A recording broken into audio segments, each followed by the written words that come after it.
There's nothing less happening than major war crimes. Responsible nations have to come together to hold these perpetrators accountable. And together with our allies and our partners, we're going to keep raising the economic cost and ratchet up the pain for Putin and further increase Russia's economic isolation.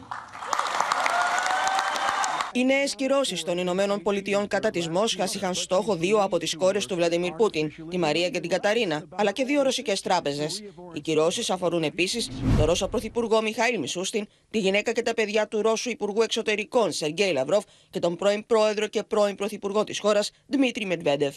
These oligarchs and their family members are not allowed to hold on to their wealth in Europe and the United States and keep these yachts worth hundreds of millions of dollars, their luxury vacation homes, while children in Ukraine are being killed, displaced from their homes every single day. Цей пакет виглядає ефектно, але цього замало.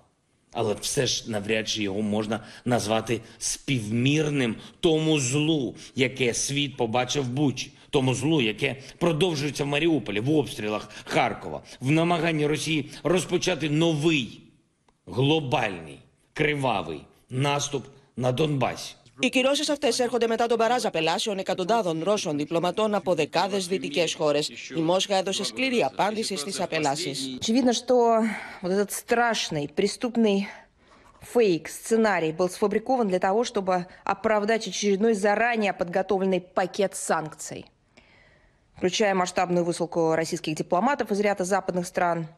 Ну и, конечно, для того, чтобы осложнить, если не прервать полностью, переговоры, на которых Киев начал проявлять признаки реалистичного подхода. Η Ευρώπη Ενωμένη παρόλα αυτά συνεχίζει τις προσπάθειες ώστε να υπάρξει μια διπλωματική λύση. J'ai essayé d'empêcher et ensuite j'ai constamment discuté pour obtenir cessez-le-feu, trêve humanitaire, comme d'ailleurs le chancelier Scholz en Allemagne le fait, ou d'autres chefs d'État et de gouvernement en Europe. Πάλι ρόλο διαμεσολαβητή παίζει τις τελευταίες ώρες και ο Ούγγρος πρωθυπουργός Βίκτορ Όρμπαν, ο οποίος κάλεσε τους 2 ηγέτες να βρεθούν, διαχώρισε όμως τη στάση του από την υπόλοιπη Ευρώπη, λέγοντας πως εκείνος είναι διατεθειμένος να πληρώσει σε ρούβλια το ρωσικό φυσικό αέριο για τη χώρα του.